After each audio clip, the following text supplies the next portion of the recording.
السلام علیکم ورحمۃ اللہ وبرکاتہ۔ فرض علوم کورس میں ہم نے پیچھے جو ہے وہ اذان کے بارے میں اور اس کے جتنے مسائل تھے وہ ہم نے جانے۔ اب انشاءاللہ عز و جل ہم نماز کی شرائط اور اس کے ارکان کے بارے میں جو ہے وہ جانیں گے۔ فرض علوم کورس میں انشاءاللہ اب ہم نماز کے شرائط اور ارکان شروع کرنے لگے ہیں۔ تو نماز کے صحیح ہونے کے لیے 27 چیزیں ضروری ہیں۔ یہ چیزیں ایسی ہیں کہ جن کو ہر آدمی کوشش کرے کہ ان کو یاد کرے، اگر یاد نہ ہو سکیں تب بھی ایک دفعہ اس طرح پڑھ لے کہ اس کے ذہن میں رہیں کہ یہ والی چیزیں جو ہے وہ ضروری ہیں۔ سب سے پہلے حدث سے پاک ہونا، جسم، کپڑے اور مکان کا غیر معاف نجاست سے پاک ہونا، حتیٰ کہ قدموں، ہاتھوں، گھٹنوں اور پیشانی رکھنے کی جگہ بھی پاک ہو۔ زیادہ صحیح بات یہی ہے۔ حدث سے پاک ہونے کا مطلب یہ ہے کہ آدمی بے وضو بھی نہ ہو اور آدمی بے غسلہ بھی نہ ہو، یعنی حدث اصغر ہو یا حدث اکبر، حیض ہو یا نفاس، ان تمام چیزوں سے پاک ہوگا تو نماز ہو سکے گی۔ اور غیر معاف نجاست کی تفصیل جو ہے وہ نجاست غلیظہ اور خفیفہ میں بیان کر دی گئی تھی، جو تقریباً پہلی یا دوسری تیسری کلاس میں تھی، تو وہ سنیں، وہاں پہ آپ کو انشاءاللہ اس کی مزید جو ہے وہ سمجھ آ جائے گی۔ دوسری چیز یہ ہے کہ شرمگاہ کا ڈانپا ہوا ہونا اور گریبان یا دامن کے نیچے سے شرمگاہ کا نظر آنا کچھ نقصان نہیں دیتا، یعنی اعضائے سطر جو ہیں اس کی بھی تفصیل انشاءاللہ آگے مزید آئے گی۔ فی الحال صرف یہ مسئلہ یاد رکھیں۔ نمبر 3، قبلہ رخ ہونا۔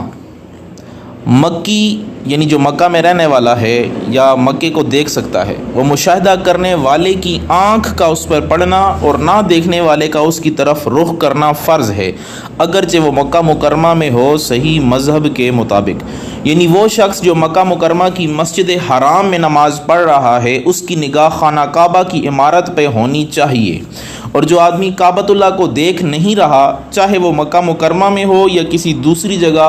وہ مکہ مکرمہ کا رخ کر لے، ادھر اپنا منہ کر لے۔ نمبر 4، وقت کا پایا جانا۔ کیونکہ قرآن پاک میں جو ہے یہ اللہ تعالیٰ نے ارشاد فرمایا ہے، ان الصلاۃ کانت علی المؤمنین کتابا موقوتا، بے شک نماز مومنوں پر اپنے اپنے وقت میں فرض کی گئی ہے، تو لہٰذا جب کسی نماز کا وقت نہ آئے تو وہ فرض نہیں ہوگی۔ تو اس سے یہ بھی پتہ چلا کہ دو نمازوں کو ایک وقت میں پڑھنا یہ جائز نہیں ہے۔ حج کی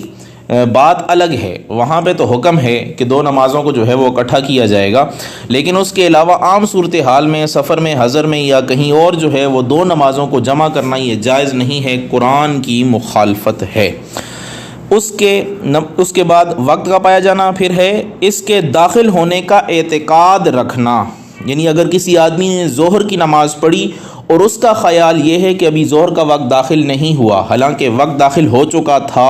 پھر بھی اس کی نماز نہیں ہوگی، کیونکہ عبادت کے معاملے میں یقین ہونا ضروری ہے۔ تو جب تک اسے یقین نہ ہو کہ ظہر کا وقت داخل ہو چکا ہے، اس وقت تک جو ہے یہ ظہر کی نماز شروع نہ کرے۔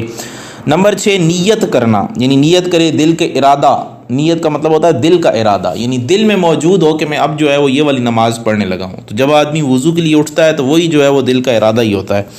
نمبر 7، کسی وقفے کے بغیر تکبیر تحریمہ کہنا،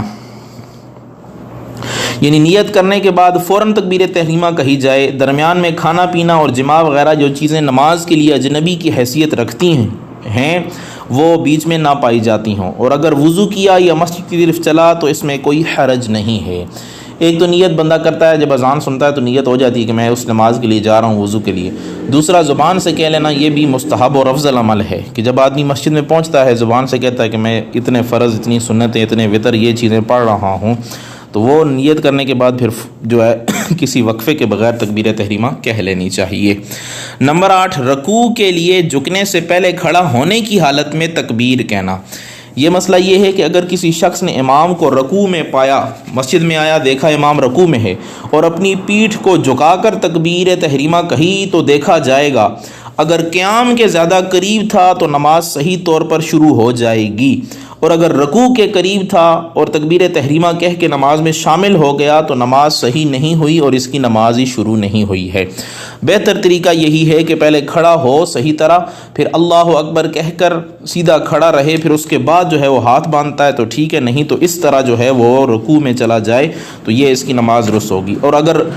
رکوع میں جاتے ہوئے اللہ اکبر کہی تو رکوع کے زیادہ قریب تھا تو نماز شروع ہی نہیں ہوگی۔ یہ مسئلہ ان لوگوں کو صحیح طرح یاد رکھنا چاہیے جو مسجد میں نماز پڑھتے ہیں، یا مرد حضرات کہ جب وہ جماعت میں شامل ہونے لگیں تو اس طرح کا مسئلہ اکثر پیش آ جاتا ہے، تو یہ مسئلہ انہیں ذہن نشین رہے۔ نمبر 9، تکبیر تحریمہ سے نیت کو مؤخر نہ کرنا، یعنی تکبیر تحریمہ جو ہے وہ بندہ پہلے کے بعد میں نیت کرے، اس طرح نہیں کرنا چاہیے۔ نمبر 10، زبان سے اس طرح تحریمہ کہنا کہ اپنے آپ کو سنائی دے، اصح مذہب یہی ہے، یعنی اتنی آواز سے تکبیر تحریمہ کہی جائے کہ خود کے کان جو ہے وہ آدمی سن لے۔ تو یہ ایک بات یاد رکھیں، جن باتوں کو زبان سے کہنا ضروری ہے ان میں کم از کم اپنے آپ کو سنانا یہ شرط ہوتا ہے۔ مثلا تکبیر تحریمہ، سری قرات، تشہد، اذکار، ذبیحہ پر بسم اللہ پڑھنا، سجدہ تلاوت کا وجوب، یعنی آیت سجدہ تلاوت کرنے والا اگر خود آیت سن لے تو سجدہ تلاوت لازم ہوگا ورنہ نہیں ہوگا، یعنی دل میں پڑھی تو لازم نہیں ہوگا۔ اسی طرح غلام آزاد کرنا، طلاق دینا، کسی کو مستثنا کرنا کسی کام سے، قسم کھانا، نظر مانا، اسلام لانا وغیرہ، تو اس میں کم از کم اتنی آواز ضروری ہے کہ خود جو ہے بندہ محسوس کر سکے کہ ہاں مجھے آواز آئی ہے۔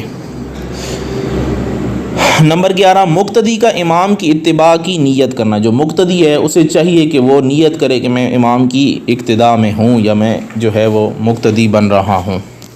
اس کے بعد ہے فرض کی تعیین کرنا، یعنی میں یہ فرض پڑھنے لگا ہوں، ظہر کے، فجر کے، عصر کے، اس کی تعیین کر لے۔ نمبر 13، واجب کو متعین کرنا، اور نفل نماز میں تعین شرط نہیں ہے، یعنی جب نماز شروع کرے تو دل میں واضح نیت ہو کہ میں فرض یا واجب پڑھ رہا ہوں، محض نماز یا نوافل کی نیت نہ ہو۔ البتہ سنتیں اور نوافل محض نماز کی نیت سے جو ہے وہ ادا ہو سکتے ہیں، تاہم ان میں بھی تعین کر لینا یہ بہتر ہی ہے۔ اس کے بعد ہے کہ نفل کے علاوہ نماز میں کھڑا ہونا، نفل کے علاوہ نماز میں کھڑا ہونا یہ ضروری ہوتا ہے، یہ چیزیں یاد رکھنے والی ہیں۔ اس کے بعد فرضوں کی 2 رکعتوں اور نوافل اور وتروں کی تمام رکعتوں میں قرات کرنا، اگرچہ ایک آیت ہو۔ نماز کی صحت کے لیے قرآن پاک سے کوئی چیز مقرر نہیں ہے، جہاں سے پڑھیں گے قرات مکمل ہو جائے گی۔ مقتدی قرات نہ کرے بلکہ اچھی طرح سنے اور خاموش رہے، اگر قرات کرے گا تو یہ بات مکروہ تحریمی ہے۔ قرآن پاک میں حکم ہے کہ جب قرآن پڑھا جائے تو غور سے سنو اور خاموش رہو۔ اسی طرح حدیث شریف میں بھی آتا ہے، نبی اکرم صلی اللہ علیہ وسلم نے فرمایا تمہیں امام کی قرات کافی ہے، بلند آواز سے پڑھے یا آہستہ، لہٰذا مقتدی کے لیے امام کی قرات کافی ہے، تو مقتدی کو چاہیے کہ امام کے پیچھے قرات نہ کرے۔ قرات ہوتی ہے کھڑے ہو کر الحمدللہ پڑھنا یا اس کے علاوہ قرآن کریم میں سے کوئی حصہ پڑھنا، اس کو قرات کہتے ہیں۔ اس کے بعد ہے 16 رکوع کرنا۔ اس کے بعد 17 ایسی چیز پر سجدہ کرنا جس کا حجم ہو اور اس پر پیشانی ٹھہر سکے، اگرچہ ہاتھ کی ہتھیلی یا کپڑے کے کنارے پر ہو۔ اگر سجدے کی جگہ پاک ہو، ناک کی سخت جگہ اور پیشانی کے ساتھ سجدہ کرنا واجب ہے، اور جب تک پیشانی میں کوئی عذر نہ ہو صرف ناک پر سجدہ کرنا صحیح نہیں ہوگا۔ تو یہ بھی یاد رکھیں کہ فوم وغیرہ پر جن میں سر جو ہے وہ صحیح طرح جو ہے وہ اس کے اوپر بندہ رکھے تو صحیح طرح سر جو ہے وہاں پہ قرار نہیں پکڑتا بلکہ دھنستا چلا جاتا ہے، جس طرح بیڈ ہو گیا، اس طرح کوئی گدا وغیرہ ہو گیا، یہ اس طرح کی چیزیں، یا بہت زیادہ موٹی قالین ہے اوپر سر بندہ رکھے دبائے تو وہ دھنستا ہی چلا جاتا ہے، تو اس کے اوپر سجدہ جائز نہیں ہے۔ اور اسی طرح روئی اور اس جیسی چیزوں کا حکم بھی یہی ہے کہ اگر بہت زیادہ موٹی ہیں اور اوپر سر بندہ رکھے دبائے اور وہ دھنستی چلا جاتا ہے، سر اس کے اوپر دھنستا چلا جاتا ہے تو وہاں پہ قرار نہیں پکڑتا، تو اس کے اوپر سجدہ جائز نہیں ہوگا۔ اس کے بعد ہے 18 سجدے کی جگہ قدموں کی جگہ سے نصف گز سے زیادہ بلند نہیں ہونی چاہیے، کیونکہ اگر نصف گز سے بلند ہوگی تو وہ ساجد ہی نہیں کہلائے گا، یعنی اس کا وہ سجدہ ہی نہیں ہوگا۔ سجدے کے لیے اتنا جھکنا ضروری ہے جتنا جو ہے وہ حکم دیا گیا ہے، تو جب وہ اتنا زیادہ نہیں جھکے گا تو وہ جو ہے وہ ساجد ہی نہیں کہلائے گا، سجدہ کرنے والا ہی نہیں کہلائے گا۔ اگر نصف گز سے زیادہ ہوگی تو سجدہ جائز نہ ہوگا، البتہ بھیڑ کی صورت میں، یعنی بہت زیادہ رش ہو، اس صورت میں آدمی کی پیٹھ پہ سجدہ کرنا یہ جائز ہے، جس کے ساتھ اس کی نماز مشترک ہے، یعنی جو آدمی آگے پڑھ رہا ہے یہی آدمی پیچھے پڑھ رہا ہے۔ مثلا دونوں آج کی نماز ظہر ادا کر رہے ہوں، اگر ایک فرض اور دوسرا نفل ادا کر رہا ہے تو اس کی پیٹھ پر سجدہ جائز نہیں ہوگا۔ دونوں ایک وقت کی اور ایک ہی نماز ادا کر رہے ہیں تو سجدہ جائز ہوگا، جس طرح کہ کریم آقا صلی اللہ علیہ وسلم کے غلام ممتاز حسین قادری صاحب رحمۃ اللہ تعالیٰ علیہ کے جنازے میں ہم شریک ہوئے تھے، کہ جنازے میں جب ہم شریک ہوئے تھے، یعنی ممتاز حسین قادری رحمۃ اللہ علیہ کے جنازے میں جب ہم شریک ہوئے تھے تو وہاں پہ جب نماز کا وقت آیا تھا تو وہاں پہ جو ہے وہ اتنی جگہ نہیں تھی کہ ہم نیچے زمین پہ سجدہ کر سکیں، تو آگے جو لوگ ہمارے ساتھ نماز پڑھ رہے تھے ان کی پیٹھ کے اوپر ہم نے ہاتھ رکھ کے جو ہے وہ سجدہ کیا تھا۔ اور اسی طرح جب لاہور میں بابا خادم حسین رضوی رحمۃ اللہ تعالیٰ علیہ کا جنازہ ہوا تھا تو وہاں پہ ہم نے سجدہ تو کر لیا تھا، لیکن جو چارپائی کے زیادہ قریب تھے ان کے لیے اتنی جگہ نہیں تھی کہ وہ زمین پہ سجدہ کر سکیں، تو انہوں نے جو ہے وہ اگلے لوگوں کی پیٹھ پہ جو ہے وہ سجدہ کیا تھا۔ یہ مسئلہ جو ہے وہ ہم نور الازاں میں جب دوران طالب علمی میں پڑھتے تھے تو اس کی ہمیں سمجھ نہیں آتی تھی۔ پہلی مرتبہ یہ مسئلہ ہمیں تب سمجھ آیا جب ہم ممتاز حسین قادری رحمۃ اللہ علیہ کے جنازے میں شریک ہوئے تو یہ مسئلہ بنا، تو اس وقت علماء نے اس کی وضاحت کی اور بتایا کہ وہ نور الازاں کا جو مسئلہ آپ لوگ پڑھتے رہے ہیں اس پہ آپ عمل کرنے کا وقت آ گیا، تو اس وقت ہم نے جو ہے وہ عمل کیا تھا۔ اور اللہ تعالیٰ کے فضل و کرم سے یہ دو جو بڑے جنازے ہیں عاشقان رسول کے، ان میں جو ہے وہ اللہ تعالیٰ نے ہمیں شرکت کی توفیق بھی بخشی ہے۔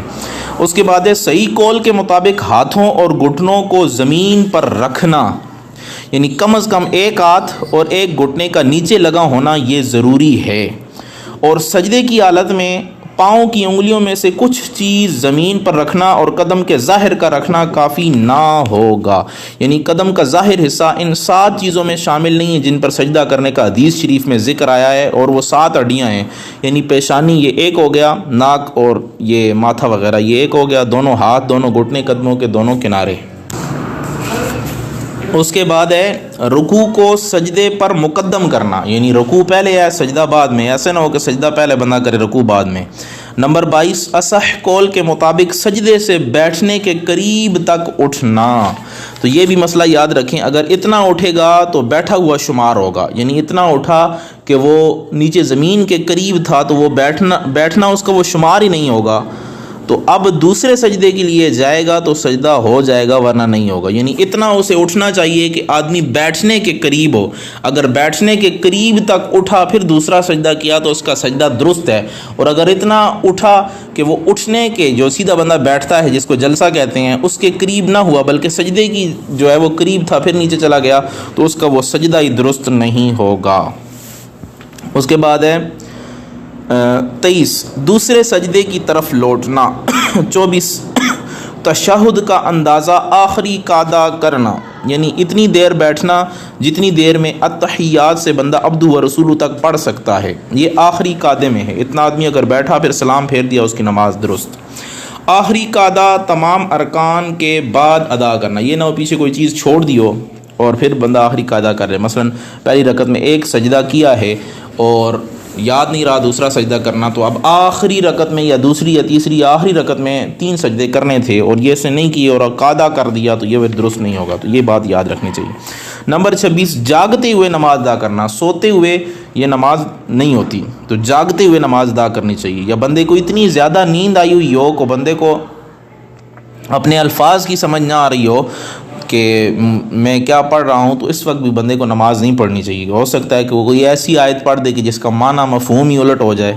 تو نیند پوری ہونی چاہیے اس کے بعد نماز پڑھنی چاہیے، لیکن یاد رکھیں اپنی غفلت کی وجہ سے یہ نہ ہو بندہ پوری رات جاگتا رہے اور جب فجر کا وقت آئے تو پھر سو جائے، پھر کہے کہ مجھے بہت سخت نیند آئی ہوئی ہے اور اس وقت مجھے الفاظ کی سمجھ نہیں آتی، تو یہ بھی درست نہیں ہے۔